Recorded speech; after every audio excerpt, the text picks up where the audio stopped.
Un viejo lema de la Guardia Civil dice: los únicos serenos ante el peligro.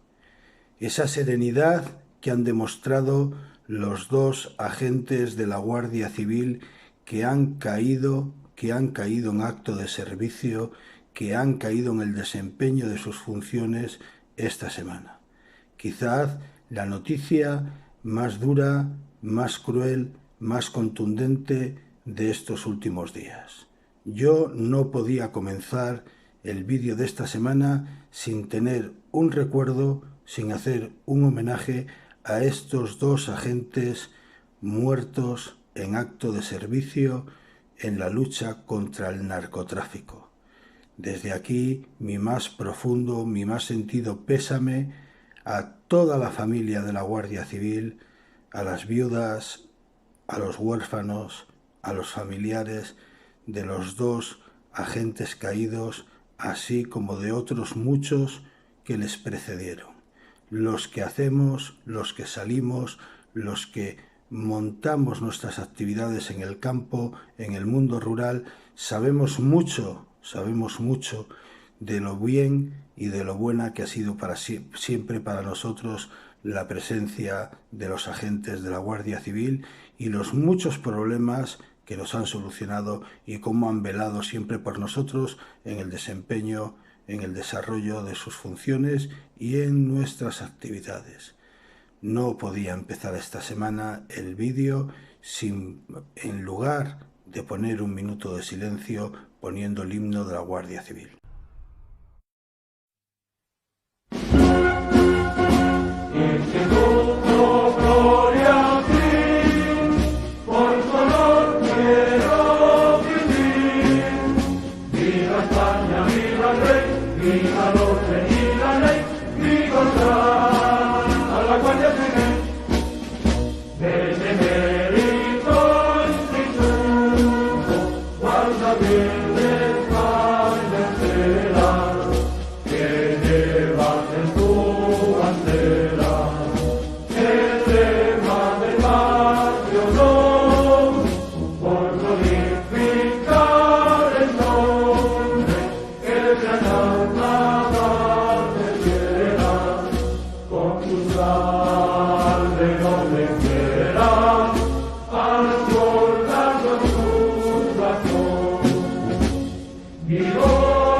Buenas noches y bienvenidos una vez más a vuestro canal, a nuestro canal para trabajar herramientas.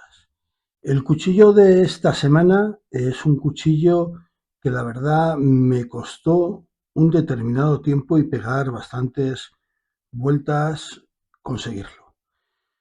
Al final lo localicé en una armería en un punto determinado de España, pero no lo localicé, no lo compré en mis proveedores habituales porque es un cuchillo que se me hizo un poquito complicado de localizar y más en los acabados en los que yo lo quería. O por lo menos, no sé, tengo que reconocer que no sé si habrá otros acabados, pero por lo menos el modelo de cuchillo que yo quería, la unidad que yo quería, con las cachas de madera que yo quería, me costó un poquito hacerme con él, me costó un poquito localizarlo. Una vez localizado no hubo absolutamente ningún problema y se me envió además con una rapidez importante y me llegó la unidad impecablemente empaquetada y sin ningún tipo de problema. La casa de cuchillera es una casa cuchillera que no suele eh, darse mucho en nuestras colecciones, entre nosotros, entre los usuarios. Por supuesto, es una casa cuchillera conocida, es una casa cuchillera conocida, pero que no se prodigan sus modelos, no se prodigan demasiado en nuestras colecciones como se prodigan otro tipo de marcas. Como no, es una marca albaceteña y es Alfa Cuchillería.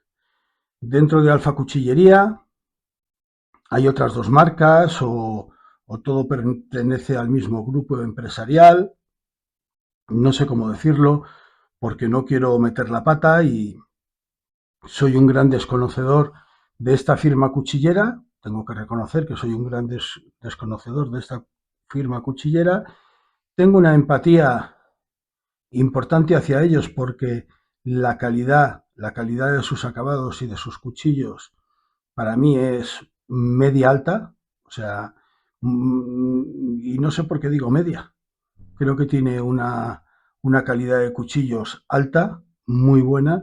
Sé o me queda la sensación de que se prodigan más en el mundo de las navajas, ¿de acuerdo?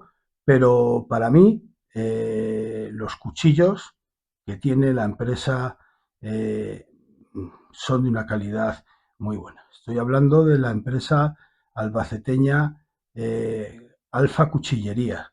Y vuelvo a decir que tiene salamandra y que tiene acero con Z, ¿vale? Cuchillos acero con Z, que es el caso del cuchillo que nos lleva esta semana, el objeto de la revisión de esta semana. Yo de la casa Alfa y Cuchillería, iba a decir Alfa Industrias, no sé por qué, yo creo que en algún lado he leído Alfa Industrias, pero sin embargo la unidad cuando me llega, tanto en la caja como en el empaquetado, eh, el nombre que utiliza o el que a mí me llega es Alfa Cuchillería. Yo de esta empresa tengo dos cuchillos y la verdad es que con los dos estoy muy contento y muy satisfecho. Son dos cuchillos que yo recomendaría absolutamente a todo el mundo. Uno es un Bowie, que si revisáis el canal, la hemeroteca del canal, hay vídeos sobre él.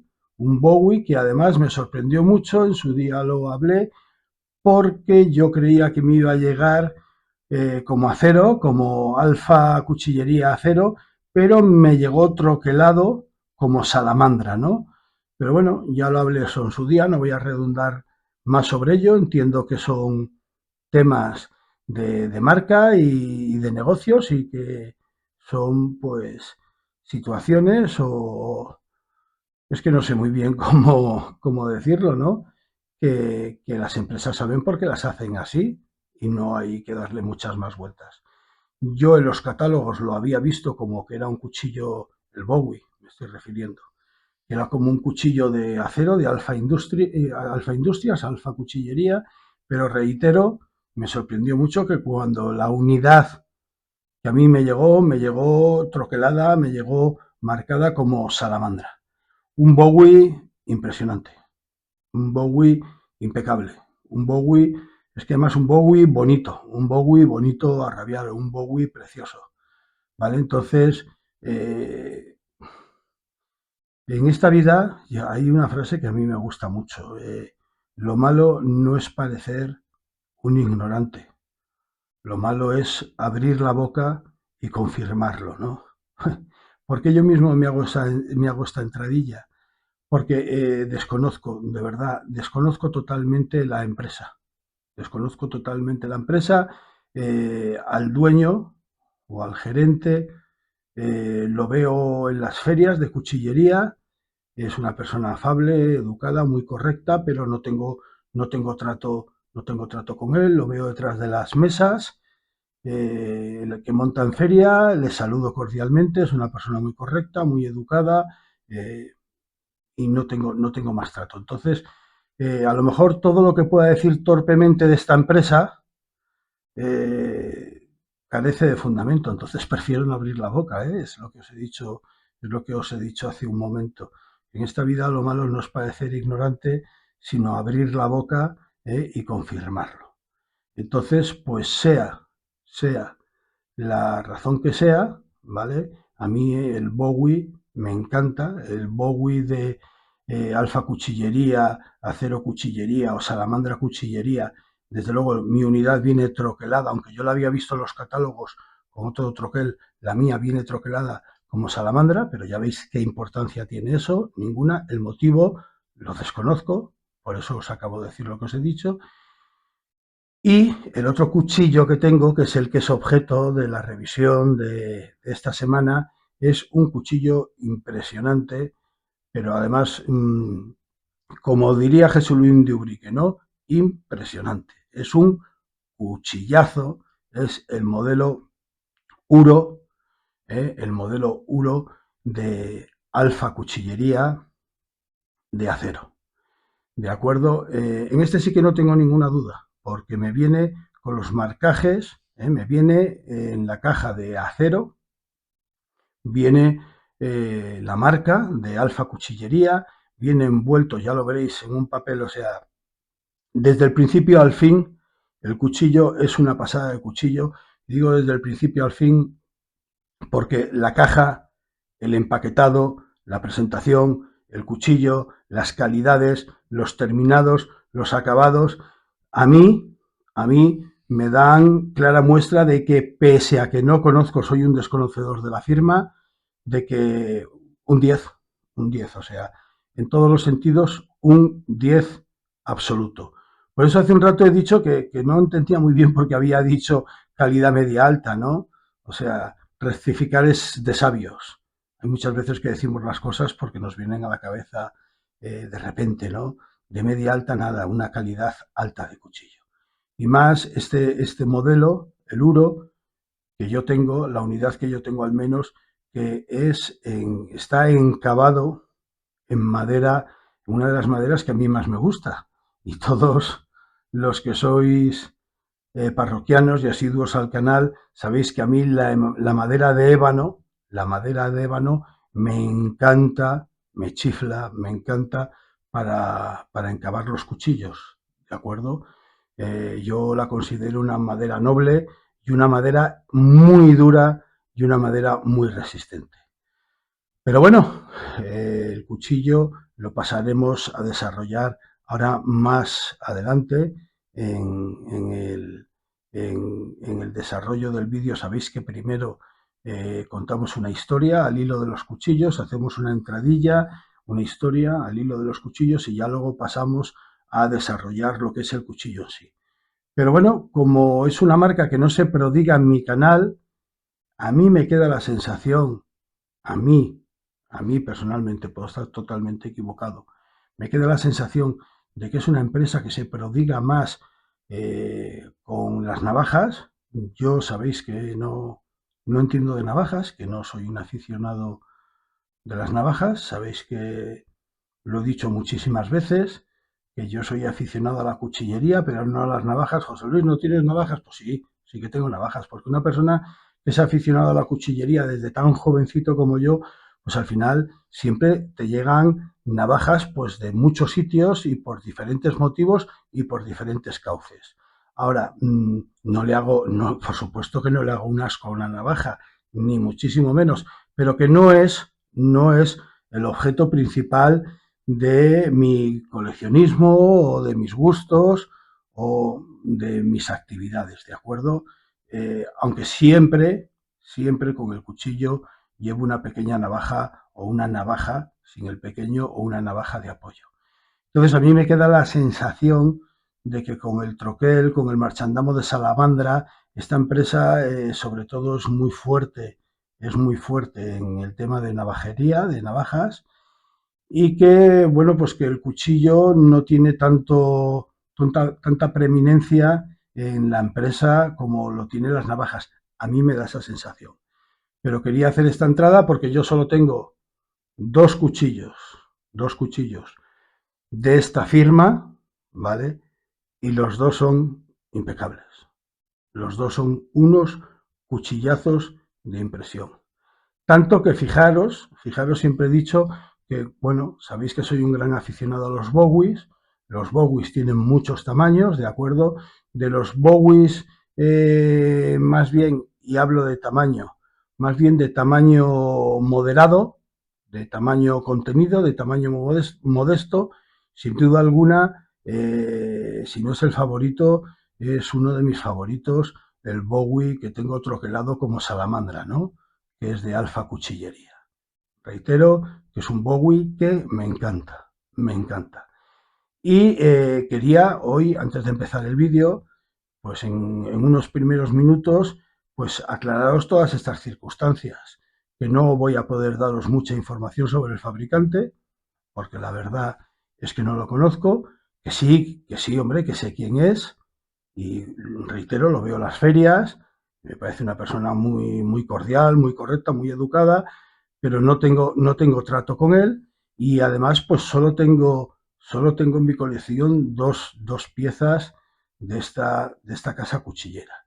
Pero, y con esto dejo esta entradilla, solo tengo dos piezas, pero las dos que tengo es el Bowie y el cuchillo Uro, que es el que vamos a ver esta semana, son dos auténticos cuchillazos. En su día os enseñé el Bowie, podéis ir a la hemeroteca del canal y buscarlo y ya veréis como de los Bowies de tamaño contenido estáis bastante de acuerdo conmigo, quien no lo hayáis visto, que es un cuchillazo, que es un señor Bowie, y bueno, y esta semana pues disfrutaremos todos, veremos todos juntos el modelo Uro, que creo que es un cuchillo muy particular y muy fuera de lo habitual en muchos sentidos, y lo vamos a ver a lo largo del vídeo de hoy.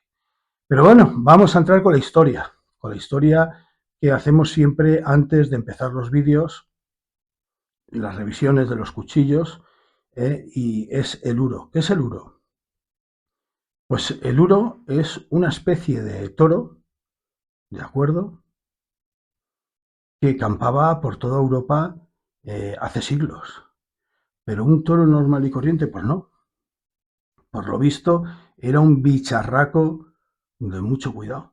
Era un toro con unos cuernos muy largos, muy prominentes, y que solía como mínimo, medir de altura de cruz. Sabéis que la altura de cruz en los animales, en los perros, en los toros, en los caballos es hasta aquí, más o menos hasta el pecho, medía 1,80 de altura de cruz, o sea que al loro, con el toro del que estábamos hablando.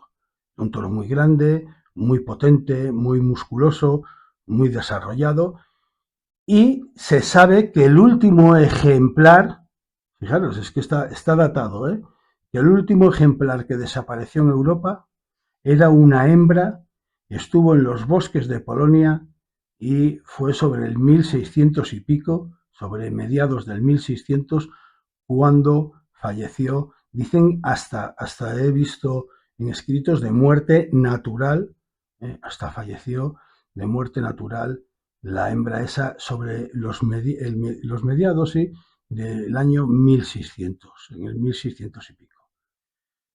Fijaros si está datado, ¿eh? ¿Por qué? ¿Por qué desaparece el uro? Pues el uro, por lo visto, desaparece porque nos cargamos su hábitat, cada vez roturamos más los campos, cada vez convertimos más los campos en explotaciones agrícolas, por lo cual lo acorralamos en su medio, nos cargamos su medio, y encima es un animal que se le sobrecaza en su día por la cantidad de carne que tenía. Lo que está claro es que nuestro ganado hoy en día, las vacas de las diferentes familias, de las diferentes razas, los toros de las diferentes familias, de las diferentes razas, descienden de aquel potente y gran animal, de aquel uro, ¿de acuerdo? Entonces parece ser que también un motivo más para que desapareciera aquel impresionante toro, es porque también entró en competición con el ganado común, con sus propios descendientes que el ser humano había domesticado y se lo había llevado a las granjas y al mundo rural, ¿no? Sea como sea, el uro desaparece. Se sabe que en España bastante desapareció bastante antes. Luego os pondré ahí una foto con una captura de un escrito, ¿vale? Desapareció bastante antes que de Polonia y sabemos que está datado, por lo menos datado, que el último ejemplar de uro fue una hembra y, como ya hemos dicho, falleció a mediados del 1600. En fin, y en nuestras actividades, ¿qué pasa con el ganado? ¿De acuerdo? ¿Qué pasa con los descendientes de aquel impresionante uro? Solo una postilla. Cuando veáis el cuchillo vais a entender por qué el cuchillo se llama uro. ¿De acuerdo?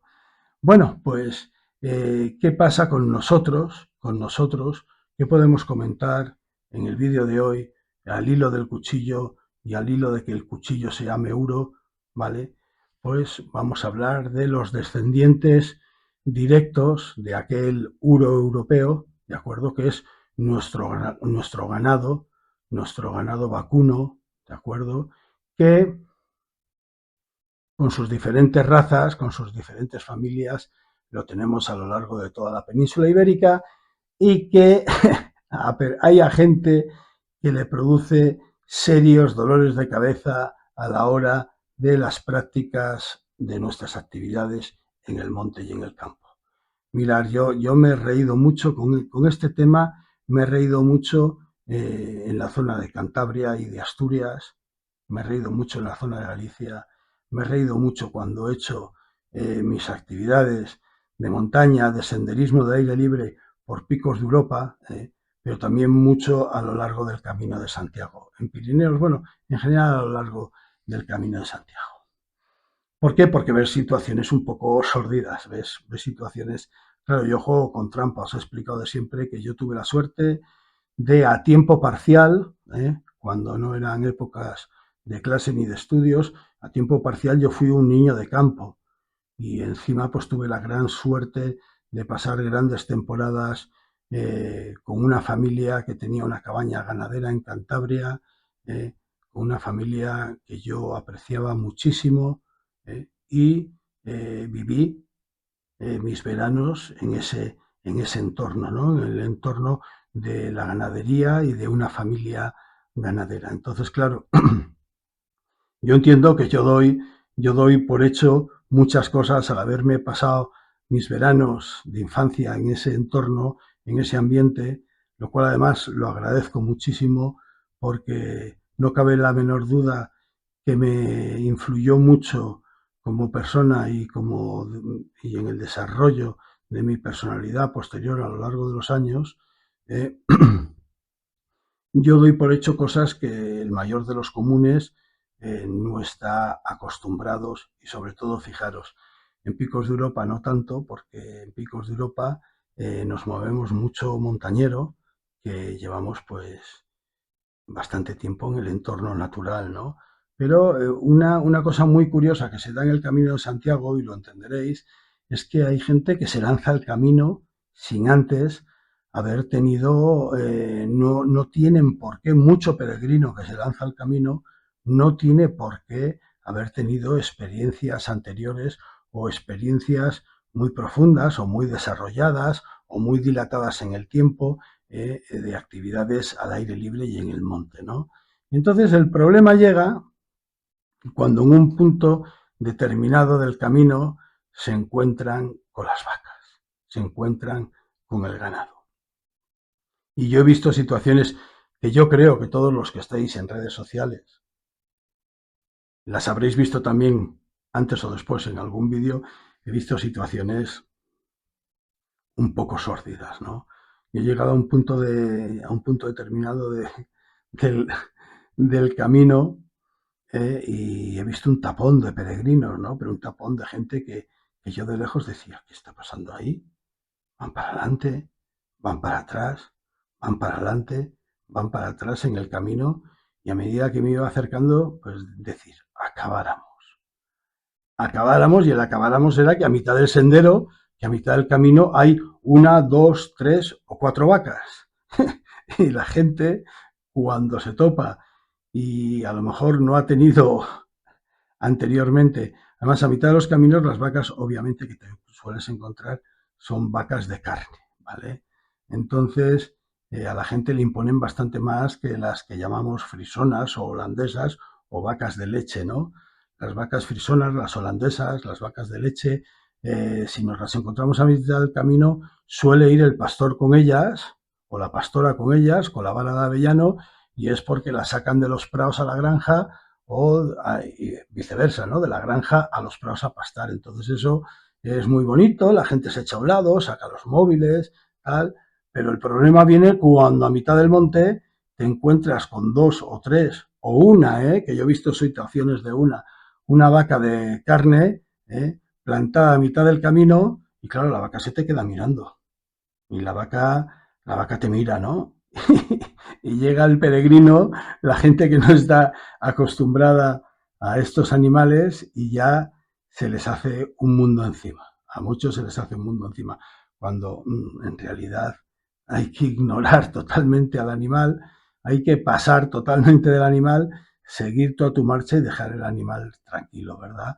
Pero yo he visto de verdad situaciones bastante cómicas. Luego, yo entiendo que la gente lo dirá, nos ha fastidiado. Yo lo más de cerca que he visto a una vaca, hasta que me he echado aquí al Camino de Santiago, lo más de cerca que he visto una vaca ha sido en las bandejas retractiladas del supermercado, cortadas a filetes, ¿no? Pero claro, cuando me veo delante de un bicharraco de estos, con sus cuernos, y encima que me mira, como me decía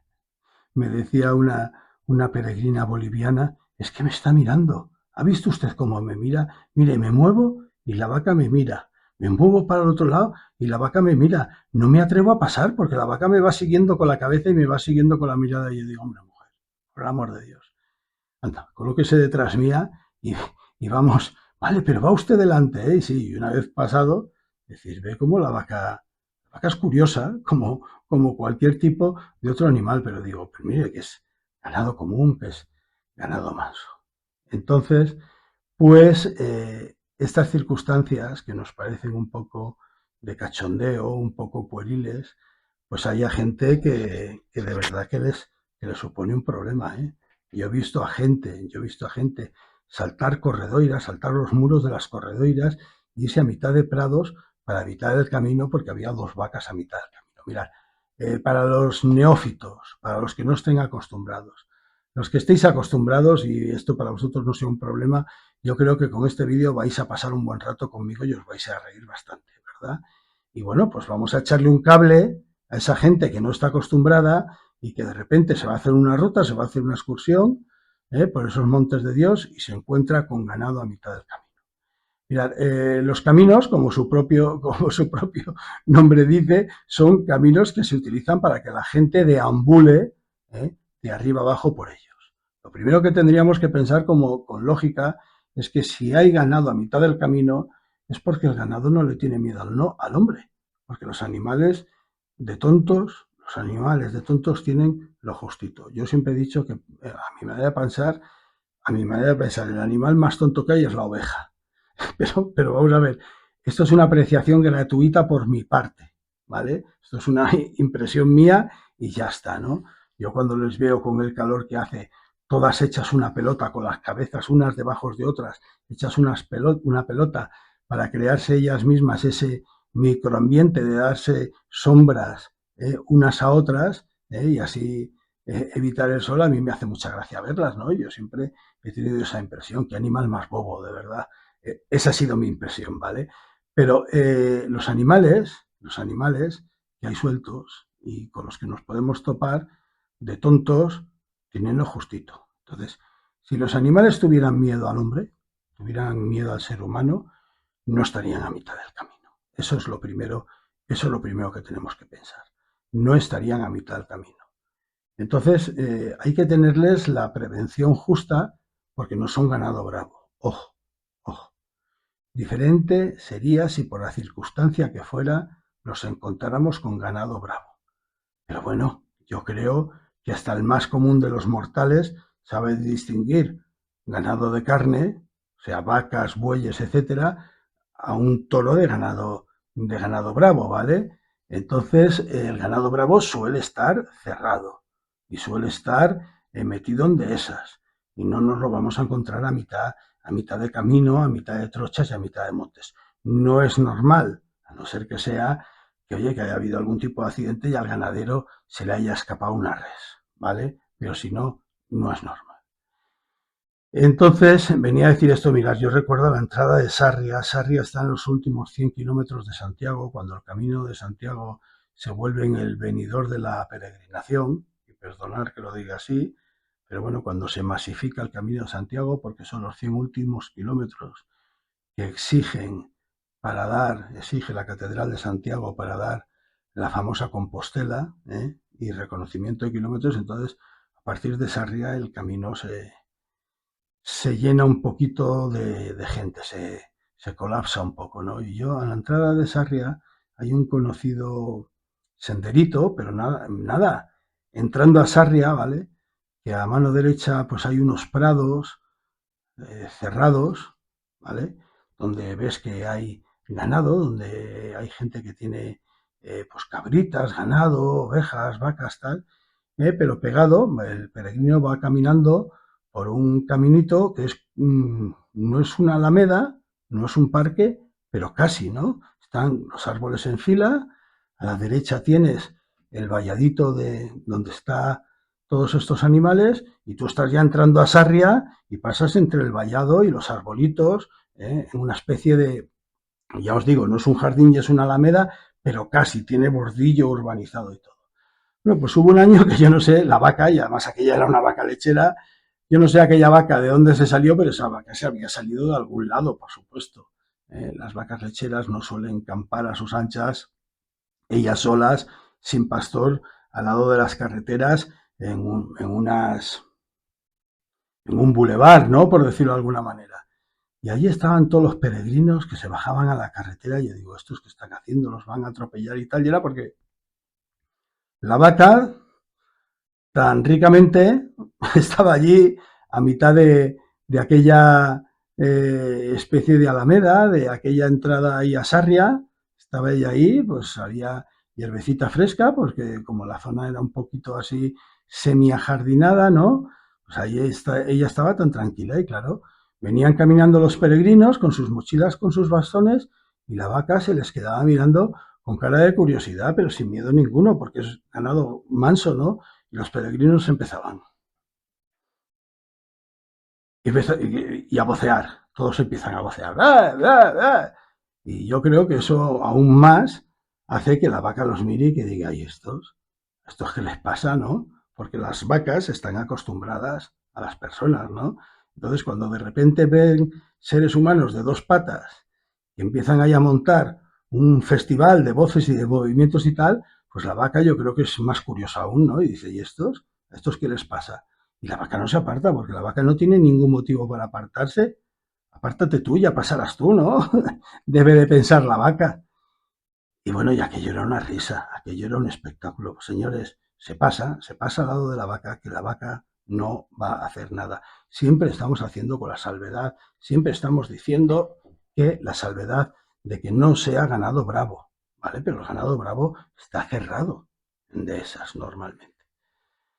Entonces yo el consejo que os puedo dar es que obviéis, que paséis absolutamente del animal, desde luego no le voceéis, no le intentéis pegar con los bastones. Yo vi a uno que con los bastones telescópicos, como tienen punta, estaba intentando pegarle en el culo a una vaca para que la vaca se apartara. Bueno, pues a lo mejor, escucha una cosa, a lo mejor ahí sí que cabreas a la vaca y la vaca simplemente con que pegue una cabezada, como te dé con el cuerno, te puede lastimar, ¿no? Pero eso ya es una situación que estás provocando tú. No es normal que tú pases al lado de la vaca caminando sin hacerle ni puñetero caso a la vaca, por mucho que el camino sea más o menos reducido, no es normal que la vaca cabecee y te pegue, no es normal, pero además sería lo máximo que podría llegar a hacer la vaca, pegarte un susto de que la vaca haga así en ese momento que tú pases, haga un movimiento instintivamente y tú digas, coño, bicho, ¿no? Pero lo máximo, lo máximo que te puede ocurrir. Es más peligroso que pises las mierdas de vacas, ¿vale? Que suelen ser, eso es bastante más peligroso que lo que te puede hacer el propio animal. Yo recuerdo una vez que en Picos de Europa íbamos 4 o 5 personas caminando y una de las personas que iba caminando llevaba un jersey a los hombros, ¿de acuerdo? No lo llevaba puesto, lo llevaba a los hombros y el jersey era de color rojo.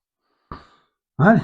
Total, que cuando habían allí vacas, tranquilamente, pues a un lado, a otro del camino, comiendo hierba, algunas en el camino, y aquella persona se empezó a poner nerviosa y el resto de las personas que se dieron cuenta, pues le quisieron pegar la mala pasada a esa persona, ¿no? Y le dijeron, uff, que vas con un jersey rojo.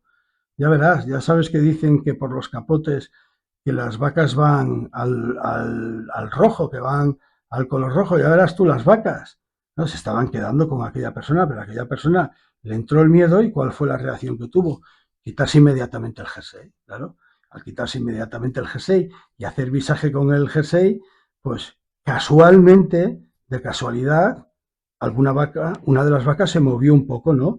Pero no se movió porque esta persona había quitado el jersey rojo y se movió de casualidad, ¿no?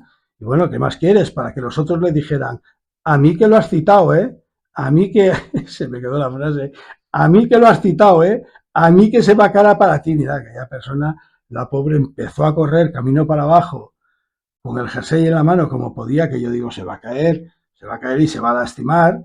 No seáis cabritos, no le hagáis esto a la gente. Claro, cuando la persona ya pegó la carrera y se giró y vio que las vacas seguían en el mismo sitio, si acaso mirándole con curiosidad, como diciendo, ¿dónde va el tonto este, no?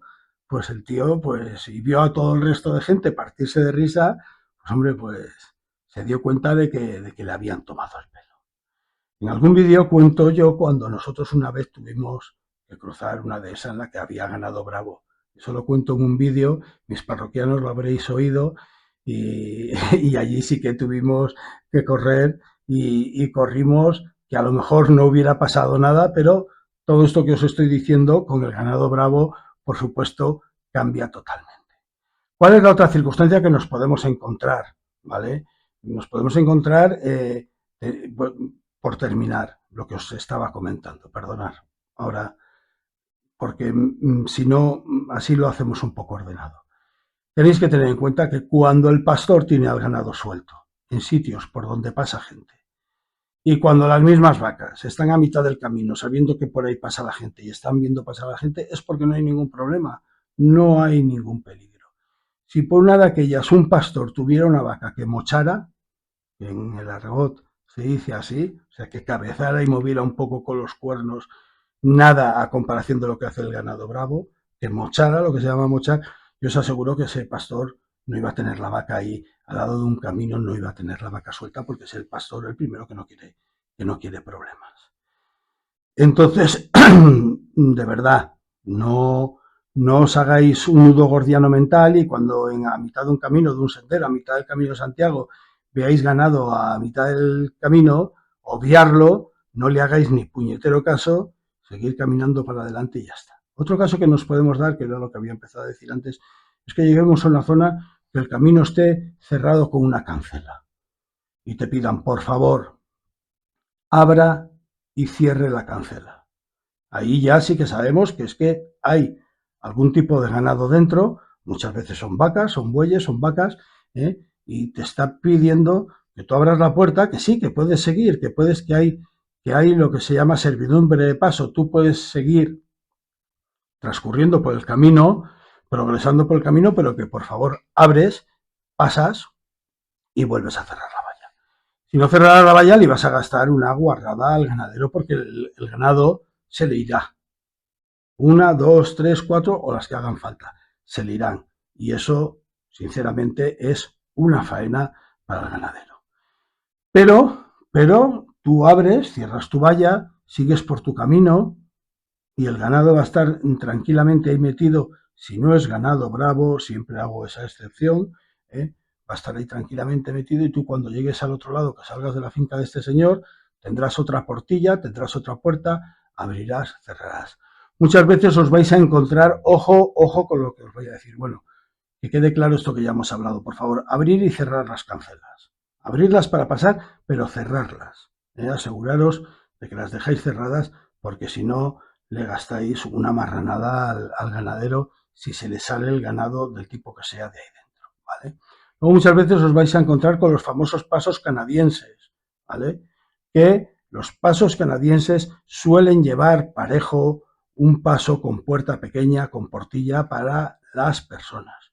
Bueno, pero hay veces que hay pasos canadienses que no tienen portilla y que tenemos que pasar por ellos. Pues mirad, estos pasos, si no se anda con cuidado, sí que pueden ser más conflictivos que las vacas.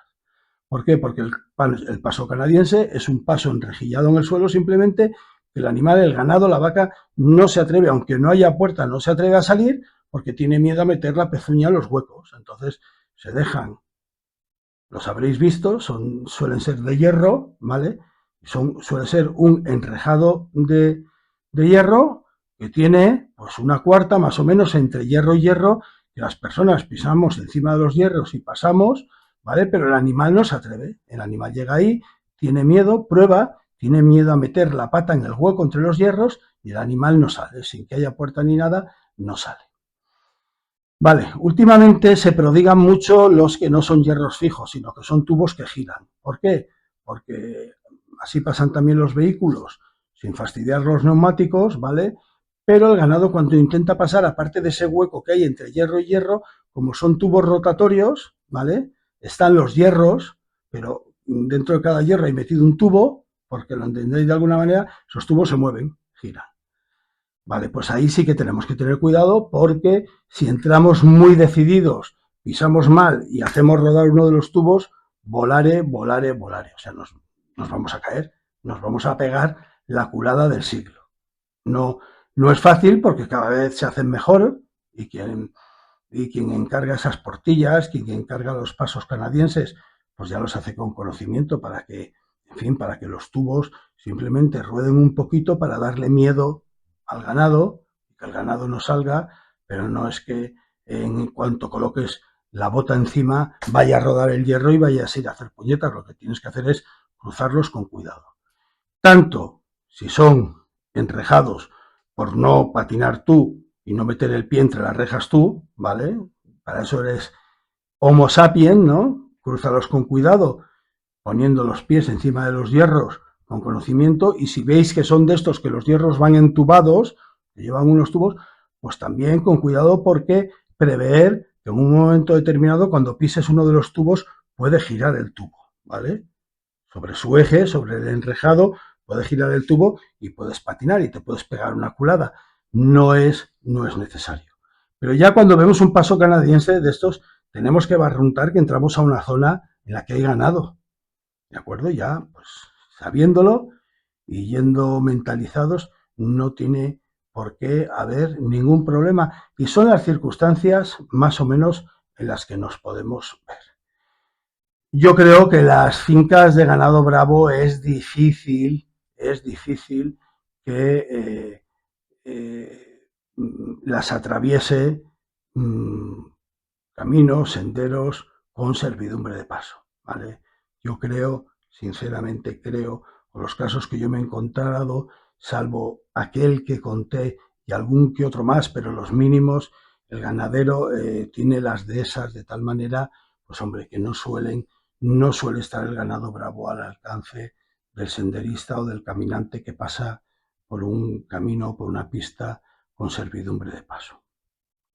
Yo he llegado a ver que colocan, colocan valla a ambos lados del camino, ¿de acuerdo? O sea, el camino va vallado por un lado, va vallado por otro, y así la persona que va por el camino pues no tiene por qué tener ningún encontronazo desagradable.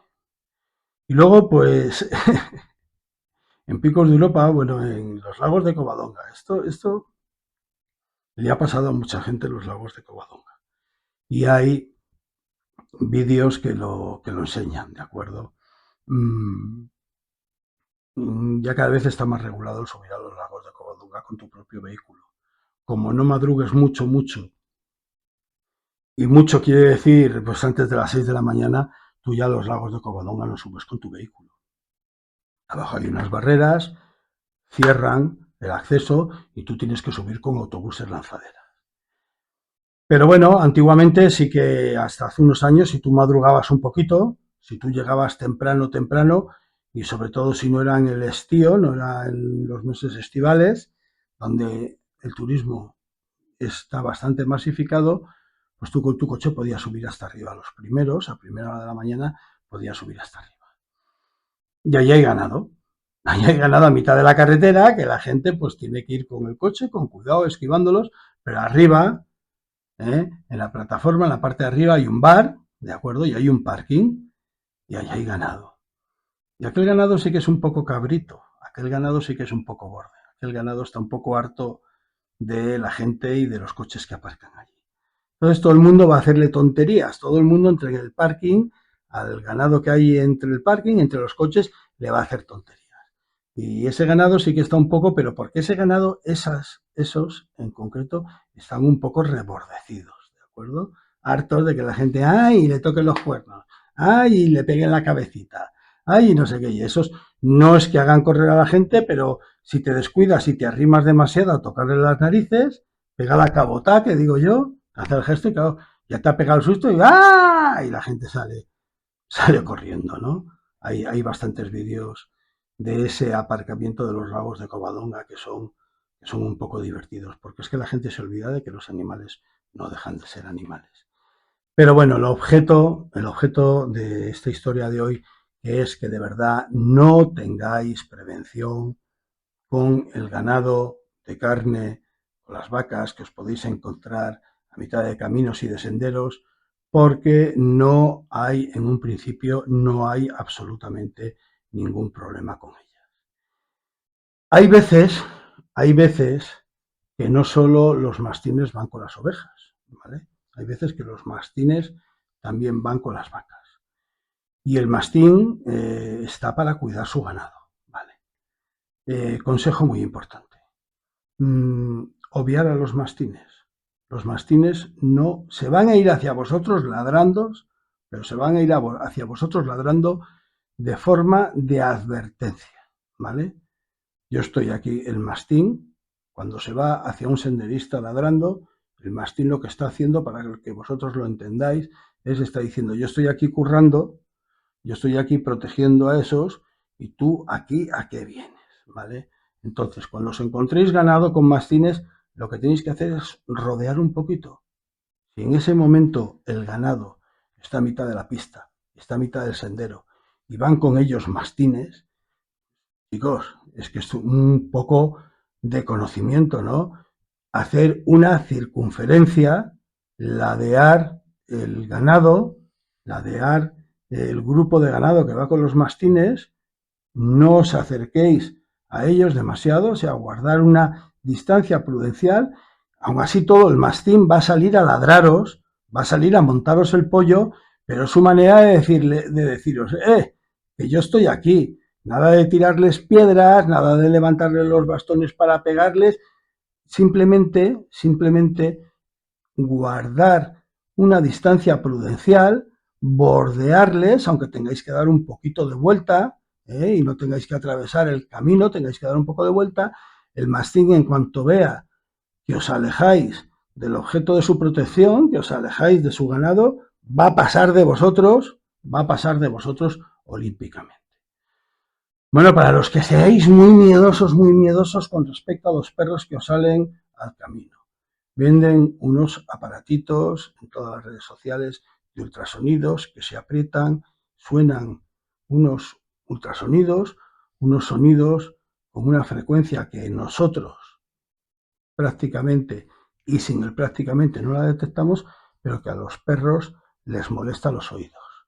Esos aparatitos con determinados perros suelen ser efectivos. El senderista saca de su bolsillo, de su mochila el aparatito, aprieta un par de veces y el animal se resiente y se va. Advertencia. Y sí, en estos momentos voy a lanzar un exabrupto. Como el animal sea un poco cabrón, como el perro sea un poco borde, como sea un poco cabroncete el perro, el aparato no hace efecto. ¿Vale? O sea, dentro del mundo de canino, ¿vale? No suele ser el caso de los mastines que van con ganado, sino de los perros que se escapan de fincas, perros que se escapan de chalés, perros que se le ha despistado al dueño, se le ha escapado al dueño, se le ha salido, al salir con el coche, se le ha salido a la finca, se le ha salido del chalet, se le ha salido del campo, de la casa de campo, y ese perro es un poco, ese perro en concreto es un poco cabrocete, ¿vale? Es un perro peligrosete. Cuidado, cuidado porque hay algunos perros que, aunque les moleste el sonido, dicen a ti te voy a dar el día, ¿vale? Entonces, pues eso ya estamos hablando de otras circunstancias y de otras cosas, pero que ya son muy excepcionales y muy particulares, ¿de acuerdo? Ya sabrá cada cual lo que tiene que hacer si se tropieza, por desgracia, con algún perro de este tipo, que reitero, no suele ser el animal que va libre con el ganado por el monte. Ese os marcará, ese os ladrará, ese os dirá que está él ahí para lo que está. Vosotros lo esquivaréis, lo bordearéis un poco y el perro, hasta que vea que os alejáis, os seguirá ladrando un poco y se acabó la historia. Ahora, que de alguna finca, de algún chalet, de algún sitio se escape un perro que sea un poco conflictivo, de eso ya no nos lo quita, no tiene remedio. Al que le toca con mala fortuna ese animal, pues ya tiene que verse la manera y las circunstancias de zafarse de él. Y por último, os voy a dar una regla de oro, ¿vale? Los jatucos son muy bonitos. Los jatucos, las vacas pequeñas, las vacas que tienen X días. A todos nos encanta fotografiarlos, a mí el primero, ¿eh? Unas bonitas fotos a mitad del monte de los jatucos pegados a su madre, mamando de la madre, correteando alrededor de la madre. Eso es muy bonito. Yo tengo fotografías francamente muy bonitas, ¿vale? Pero punto, y os lo digo en serio, hasta ahí. No hay nada más peligroso, si nos la queremos jugar de verdad, que es ir a tocar, a coger, a acariciar o a agarrar a un jatuco, ¿vale? A una vaca, pues de días, ¿no? Recién parida. Mientras que tengáis agarrado el jatuco, la vaquita la estáis acariciando, la estáis cogiendo, la estáis abrazando bucólicamente, la vaca no os va a hacer nada, la madre no os va a hacer nada, va a estar muy nerviosa alrededor vuestra mirándoos, pero no va a hacer nada. ¿Por qué? No os engañéis, porque no quiere dañar a su cría. Pero os aseguro que en el momento que soltéis a la cría, os vais a enterar de lo que vale un peine. ¿Vale? Norma de oro.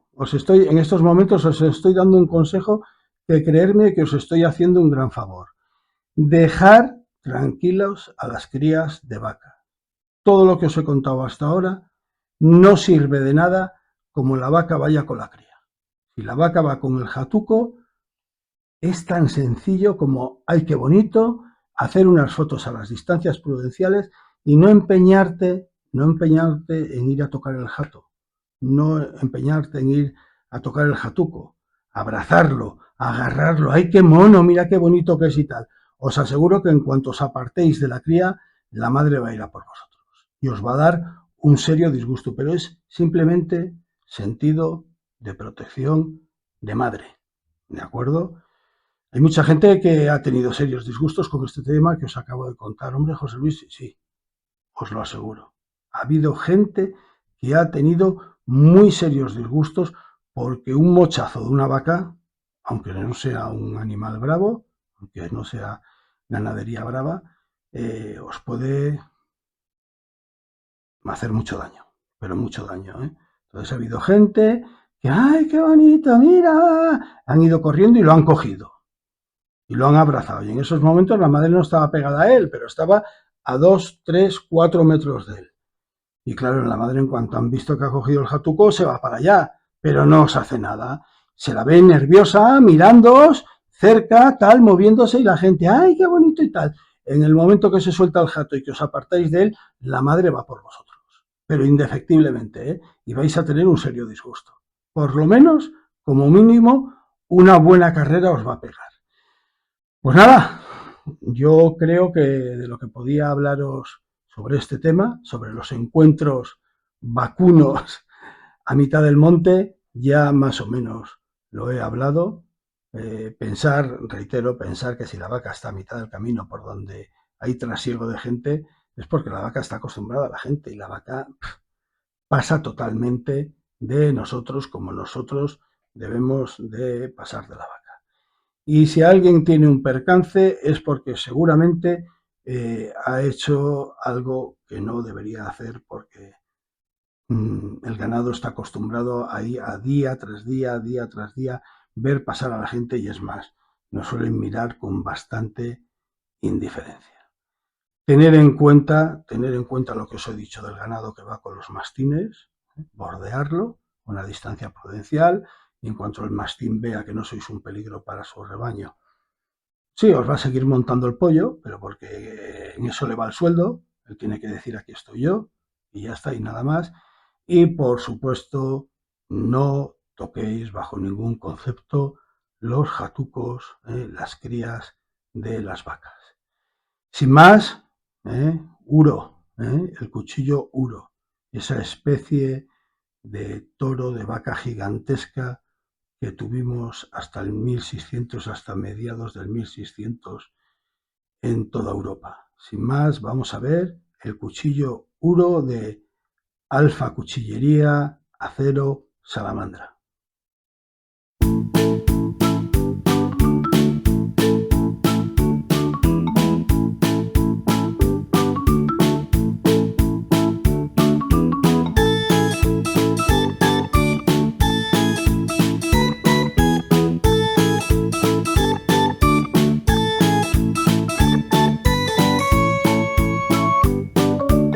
Fue despojado de su hábitat hasta causar su extinción. Ancestro directo de casi todas las vacas y toros que conocemos hoy. El uro era una bestia imponente, mucho más grande y agresiva que el ganado moderno.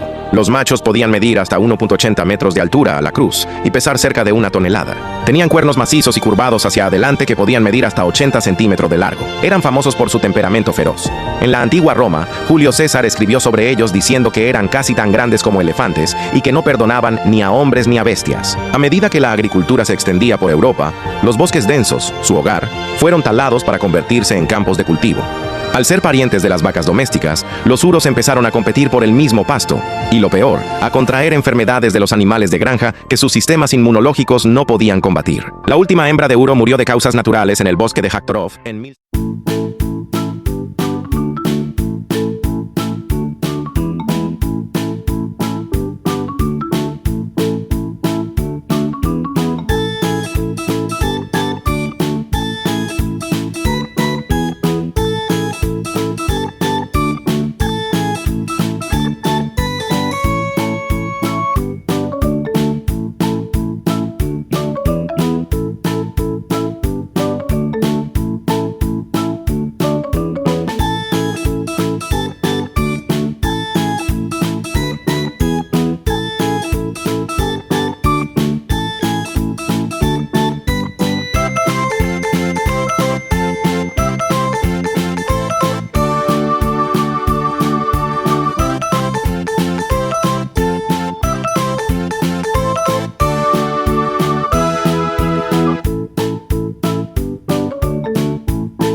Bueno, y aquí tenemos a la criatura. Lo que os comentaba y lo que os decía. No digáis que la caja no tiene una presentación más que correcta. A mí por lo menos me lo parece. Me parece una caja con una presentación muy correcta y muy digna, por decirlo de alguna manera. A ver, que no le estoy pegando tantos meneos a la caja que no quiero que se desenfoque. Mirad, este cuchillo lo tengo hace 2 años. No, quizás más de 2 años. ¿De acuerdo? Y siempre se quedó en la carpeta de pendientes de enseñar en el canal, ¿no? Bueno, pues ya lo enseñaré, bueno, pues ya lo enseñaré, bueno, pues ya lo enseñaré. Y el otro día, poniendo un poco de orden en el desorden, porque tengo un mare magnum de cajas, etcétera, etcétera, cuando lo vi dije, por favor, ¿cómo puede haber pasado tanto tiempo sin que enseñe este cuchillo en el canal? Bueno, pues como bien decía mi padre, que en paz descanse, todo santo tiene su octava. Y aquí tenemos el cuchillo a día de hoy para mostrarlo. Mirad, lo primero que me encantó y que me llamó un montón la atención. Fijaros qué presentación. Muchas veces decimos, hay gente que dice, yo la caja la tiro a tomar por saco, yo me quedo con el cuchillo, todo va, bueno, bien, para gustos colores no, pero a mí que va, a mí me encanta. A mí esto, una presentación de este tipo con un cuchillo, a mí me chifla. Para mí es sinónimo de mimo, de cuidado y de presentar muy bien los productos. Entonces, un 10 para la casa Alfa Cuchillería. Venía de esta manera, claro, de tanto abrirlo y cerrarlo, yo, pues, hombre, he estropeado un poco sin querer el papel y mirar que he intentado no estropearlo. Dentro de estas bolsas, muy bien protegido, una bolsa de plástico más una bolsa de burbujas. Aquí está el sujeto. Fijaros qué auténtica pasada, sin sacarlo siquiera de la funda, como uno, nada más ver el cuchillo, dice, como decía un amigo mío, agüita. Agüita con el cuchillo. Y ahora lo vamos a ver despacio. Mirad, como de un cuchillo albaceteño se trata, como de un cuchillo manchego albaceteño para más señas se trata, no puedo evitar, al ver el cuchillo, exclamar una frase hecha muy típica de mi hermano, de mi amigo de infancia, de mi amigo con el que he compartido tantos campamentos, tantas travesías de montaña, tantos caminos de Santiago, mi amigo Moisés de la Roda. Siempre lo describo como el máximo representante de la manchega cepa hispánica. Pues él tiene una expresión que a mí me encanta que dice, adiós mis pavos. Pues eso, cuando uno ve este cuchillo, a mí lo que me viene a la cabeza es esa expresión tan de Moisés. Adiós mis pavos. Fijaros, ya de entrada, sin desenfundar el cuchillo, el cuero, el trabajo de marroquinería, de talabartería, de guarnicionería, mirar qué grosor de cuero, mirar qué bien acabado, mirar cómo está hecha la funda, simple, pero de una calidad pasmosa y de una utilidad aplastante. Esto me gusta mucho. Se lo he visto también a muchos otros cuchillos, entre ellos Jacobo, mi buen amigo J. Jacobo lo hace también mucho, que toda la tapa de detrás de la funda del cuchillo se revire y se convierta en el talid. Y mirar qué hermosura de talid, qué tamaño de talid. Hay talid para dar y vender, por lo cual es un cuchillo que no solo es que pase por un ceñidor militar, que como digo muchas veces, pasaría también perfectamente por una canana cinegética con munición y todo colocada en la canana. Es una pasada de funda. Y fijaros qué delicadeza, cómo está troquelado el marchandamo, el logo de la Casa Acero de Alfa Cuchillería. Bueno, trebilla o trabilla con un corchete muy duro, francamente muy duro. Sabéis que no soy muy amante de los corchetes. Este, francamente, es muy duro. La funda, acabo de quitar el corchete. Una, no oiréis ni el más mínimo ruido. Veis que el corchete está quitado, y tampoco veréis que el cuchillo se mueva ni un milímetro de la funda. Me figuro que con el tiempo, pues de utilización del cuchillo, al final la funda cogería cierta holgura, ¿de acuerdo? Pero en un principio la funda es un auténtico calcetín. Y aquí tenemos al objeto de revisión de cuchillo de esta semana. A ver si lo consigo colocar de alguna manera. Aquí estamos. Acero, la empresa Acero, Uro. ¿Veis? El modelo Uro es que está serigrafiado de tal manera, ahí, Made in España, y detrás de la O, que se transforma en una diana, está el acero. No sé si moviéndoslo sería capaz de enseñarlo. A ver si soy capaz. Estoy aquí peleando para enseñároslo. Bueno, os lo digo, 14116. Luego os pasaré, sabéis que no soy un especialista en aceros, ¿vale? Es un acero inoxidable, alto en carbono, pero inoxidable.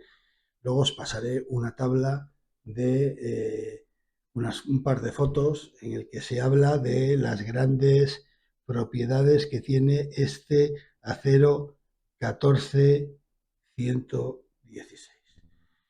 Una de las cosas que más me gusta de este cuchillo es el material con el que están hechas las cachas del cuchillo.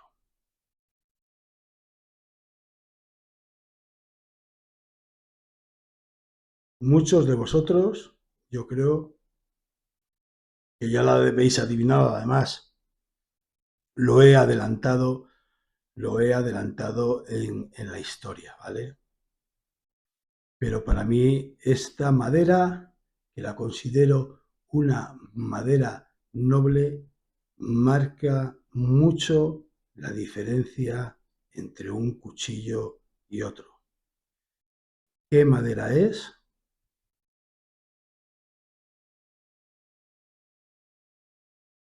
Efectivamente, os he dejado un tiempo para pensar, madera de ébano. Y además me encanta que la casa Alfa Cuchillería, sabéis que el ébano a veces tiene unas vetas de color marrón. Me encanta el detalle de que en este modelo en concreto, la casa Alfa Cuchillería, la casa Acero, ha seleccionado un ébano bastante oscuro, bastante negro. Si lo pusiéramos un poco a contraluz, veréis que hay en algunos sitios, ¿veis? Ahí lo tenemos. Hay en algunos sitios que se ve un poco el veteado marrón, que a veces tiene indefectiblemente, aquí también se ve un poquito, indefectiblemente tiene el ébano, pero en su conjunto son unas cachas negras. Mirad, lo primero que vamos a ver es la empuñadura del cuchillo, ¿de acuerdo? Cómo se empuña el cuchillo. ¿Qué queréis que os diga? Que vosotros directamente, vamos a apartar la caja, ¿qué queréis que os diga que vosotros directamente no lo estáis viendo? ¿De acuerdo? Que vosotros directamente no estáis viendo del cuchillo. Mirar qué agarre tiene. Aun teniendo yo la mano grande, en esta suerte de cola de pez que tiene al final el cabo, el puño, el mango del cuchillo, aquí entra otro dedo meñique, otro dedo meñique como el mío, o sea que es un cuchillo preparado para manos grandotas, ¿de acuerdo? Fijaros el grosor de las cachas y el grosor del acero, si me acuerdo, voy a quitar porque está la caja del todo, porque está haciendo sombra, si me acuerdo luego cuando haga las mediciones con el calibre pie de rey, voy a hacerlo del total del grosor de la cacha para que os deis cuenta, llena la mano, el cuchillo llena la mano, pero vamos, totalmente. Y fijaros la cremallera, cómo la tiene de prolongada y dónde la tiene situada para que sea cual sea el tamaño de la mano, el dedo gordo, el dedo pulgar, encuentre siempre cremallera, encuentre siempre resistencia. Recazo que se convierte en, bueno, ya sabéis que con el barbarismo lo llaman choid, yo lo llamo dactilera. Para mi dedo quizás un poco escaso. Bueno, también depende de dónde me tira el dedo. Tampoco es necesario meter ahí todo el dedo, ¿no? Todo el dedazo, pero bueno, sí, para dirigirlo, para enfocarlo a un trabajo en concreto, pues bueno, justo, no es una dactilera impresionantemente grande, ocupa lo que le han dado de recazo a la hoja del cuchillo, pero fijaros que este recazo baja, como en tantas veces lo vemos, baja en una especie de protuberancia, en el momento que acaba la dactilera, que hace las funciones, hace las veces de gavilán bajo, como muchas otras veces decimos, sin ser un gavilán bajo porque el cuchillo no tiene guarda, pero hacen que la mesa cumpla dos funciones, la de dactilera y a la vez la de gavilán inferior, como si fuera una guarda, para que la mano nunca vaya hacia el filo. Pero es que escuchar, a ver si soy capaz de enseñároslo, yo creo que sí, yo creo que lo estáis viendo. Mirad qué trabajo, qué trabajo tiene hecho esta especie de gavilán bajo. Yo creo que estáis viendo las curvas, estáis viendo la geometría, la ergometría de esta especie de gavilán bajo que hace que cuando empuñas el cuchillo es que es de una suavidad, o sea, no para nada como te pasa con otros cuchillos que dices, ay, al mover el dedo me rasca, ¿no? Uf, al mover el dedo, aquí después de mucho rato de trabajo, aquí me fastidiaría, este gavilán inferior, esta especie, que no es gavilán inferior, esta especie de gavilán inferior me fastidiaría. Nada de ello en este modelo de cuchillo Uro de Alfa Industria, de Alfa Cuchillería. Tiene hecho un trabajo, yo creo que sí que lo estáis viendo, que moviéndoslo y viendo el juego de luces, sí que estáis viendo bien cómo está trabajado, cómo está redondeado, de tal manera que cuando uno empuña el cuchillo y lo empuña con ganas, es que es una pasada, o sea, es que es una sensación súper cómoda, ¿vale? En ningún momento el cuchillo te rasca por ningún lado. Entonces, ¿qué más le podemos pedir al cabo? Un par de pasadores contundentes, pero lo que se dice contundentes, que a mí no me desagradan en absoluto, y un tercero tubular hueco, veis pasar la luz, que tiene tamaño pues para un cordino de montaña fino, y sí, aquí pasaría un paracord. Habría quizás que apretarlo un poco con algún alambre o con algo, pero una vez pasada la punta del paracord, aquí pasaría el paracord para un cordón fiador. Pero de todas maneras, yo siempre digo lo mismo. Señores, existen los cordinos de montaña, que los hay de muchos colores, tienen su ánima, su camisa, etcétera, etcétera, y son también muy resistentes a todo tipo de tirón, abrasión, etcétera. El cabo del cuchillo es una verdadera pasada. Si os dais cuenta, además, aquí en su parte superior, a la altura de la cremallera, está la cacha, nada, milimétricamente, muy poquito, pero yo creo que sí que lo veis, está la cacha un poco retirada hacia adentro por si hay que batonear, si hay que batonear con el cuchillo, que si se nos escapa el madero que estemos utilizando de maza, no lastime las cachas del cuchillo. Y a continuación, pues la hoja del cuchillo, claramente en drop point, un drop point clarísimo y un vaciado plano acero con microfilo o microbisel. Y aquí la punta, este sí que es un ejemplo claro, para mí es un ejemplo muy claro de morfología de boca de ballena. ¿No? Muchas veces lo digo, no sé si técnicamente es muy correcto utilizar esa terminología, esa expresión, pero yo a este acabado de las hojas de los cuchillos hacia la punta, yo les llamo de boca de ballena y también se lo he oído utilizar a más gente. ¿Qué no tiene el cuchillo? Pues la punta del cuchillo no tiene una excesiva penetrabilidad, ¿de acuerdo? Pero, como siempre decimos, y siempre utilizamos la misma expresión, lo que va en llantos, lo que no va en llantos va en suspiros. Este cuchillo pierde mucha penetrabilidad, pero gana en muchísima robustez.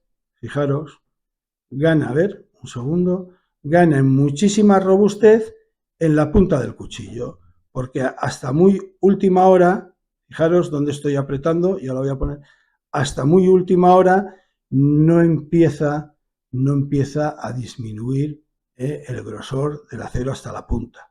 Entonces este es un cuchillo que va a dar un resultado impresionante en el trabajo de bushcraft, en el trabajo de madera, de trabajar madera, de cortar sogas y no tiene punta, no tiene un índice de penetrabilidad, perdón, no tiene punta, sí que tiene punta, pero no tiene un índice de penetrabilidad excesivamente elevado, pero sirve perfectamente para desollar y para procesar carne en manos de un buen matarife, en manos de una persona muy acostumbrada a desollar piezas. Esta boca de ballena hará muy fácil la labor de desollado de una pieza de grandes dimensiones.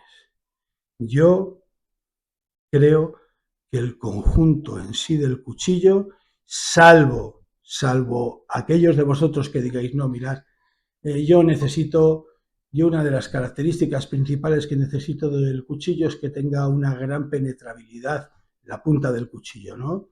Yo lo necesito, mis cuchillos, bueno, pues salvo esas personas, al resto de los aficionados al aire libre, al bushcraft, etcétera, etcétera, este es un cuchillo que es un auténtico tanque. Alguna vez me oís decir que a determinados cuchillos yo les llamo toas, ¿no? que era el toa.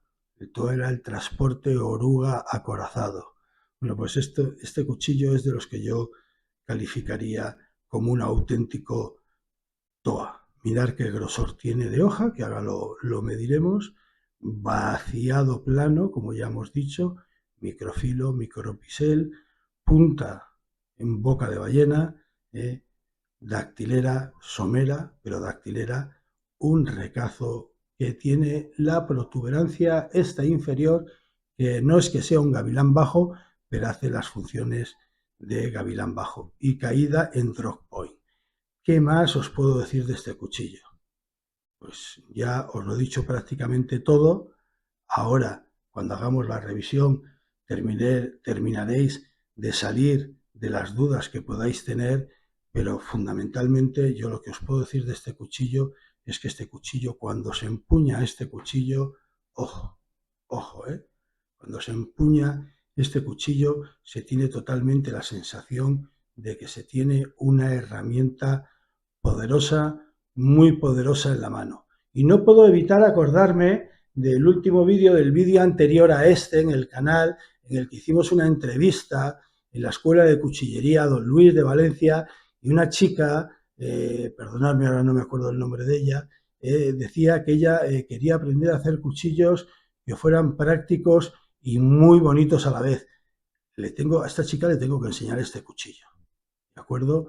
Porque creo que es un cuchillo muy práctico, una auténtica tanqueta de cuchillo, y aparte es un cuchillo muy bello, muy bonito, por su encabado, con la madera que ya hemos estado hablando de él, encabado en ébano, y la morfología de la hoja, el diseño de la hoja es muy, muy bonito. Le hace un conjunto de cuchillo francamente bonito y además, como hemos dicho, práctico.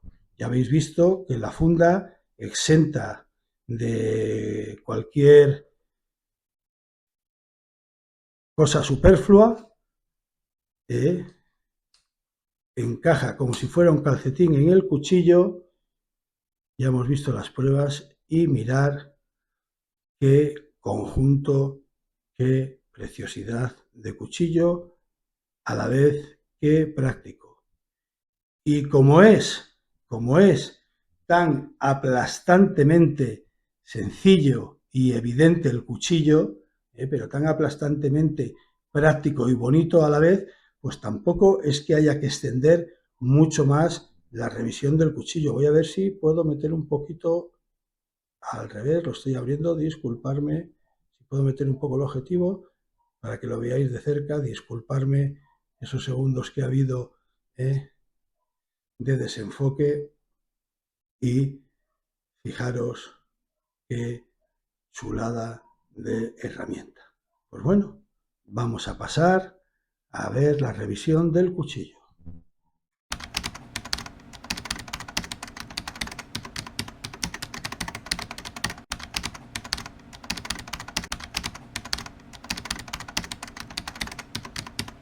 Bueno, y con el Supermetro Bushcraft vamos a ver lo que mide el cuchillo. No esperéis un cuchillo de muy grandes dimensiones, porque es un cuchillo más bien compacto, por eso yo lo comparaba con un TOA hace unos segundos, hace unos minutos, ¿no? Mirad, el cuchillo mide, lo podéis ver perfectamente, recoloco la punta, me vengo al mango, 26 centímetros de cuchillo, de los cuales de hoja tenemos 13 centímetros de hoja, y de filo útil tenemos, no quiero engañarme, de filo útil tenemos 12 centímetros, ¿de acuerdo? 12 centímetros. Puede que depende de un lado en otro cómo subamos o bajemos el metro, porque el recazo no es totalmente recto, no es simétrico totalmente. Puede que en algún punto se quede en 11 centímetros. Pero yo, fijaros, yo estoy por deciros que prácticamente 12 centímetros de filo útil, y en todo caso sería 11 centímetros con 8 de filo útil. De recazo tenemos 1 centímetro de recazo, ya digo, diferentes posiciones, pues no nos arrojaría una medida, pues, en fin. Y de dactilera, 2 centímetros de dactilera. A ver, que está dando el reflejo de la luz, y me sabría mal que no vierais lo que os estoy diciendo, ¿de acuerdo? Aquí creo que se ve que sí que se aprecia en su totalidad toda la numeración del metro. Y como no, vamos a ver una de las características, lo que yo creo que es una de las características principales de este cuchillo, y es el ancho de pala. 4,5 centímetros de ancho de pala. Está claro que si lo vamos moviendo a medida que se va reduciendo el ancho de pala, pues irá bajando, ¿no? Pero en toda su parte inicial del cuchillo, el cuchillo tiene 4,5 centímetros, 4 centímetros y medio de ancho de pala. Ahí es nada, ¿eh? Ahí es nada el cuchillazo. Y aunque luego quiero acordarme, ¿vale? Pero aunque luego lo vayamos a ver con el calibre o pie de rey, vamos para ese suscriptor que tenemos, 9,5 centímetros de circunferencia, de radio, de contorno, de cabo, de cuchillo, ¿de acuerdo? 9,5 centímetros. Ya había dicho yo que tiene un cabo de cuchillo muy poderoso que llena mucho la mano. Bueno, y vamos a ver cuánto pesa el cuchillo Uro de Alfa Cuchillería de acero sin la funda. ¿Vale? Me he buscado un soporte un poco más elevado porque a veces me queda la sensación de que en algún momento la hoja del cuchillo, alguna parte del cuchillo, toca sobre el tapete, ¿de acuerdo? Y no da un peso correcto. Mirad, 263 gramos sin funda. ¿Y cuánto pesa con la funda? Pues mirad, con la funda del cuchillo nos plantamos en 370 gramos de cuchillo. Ojo que para el tamaño tan contenido que tiene es un peso considerable, ¿eh? Aquí hay chicha, aquí hay acero. Y vamos a ver con el calibre o pie de rey cuánto mide el grosor de la hoja. Vamos aquí cerca de las cachas, por supuesto, la parte más gruesa de la hoja del cuchillo.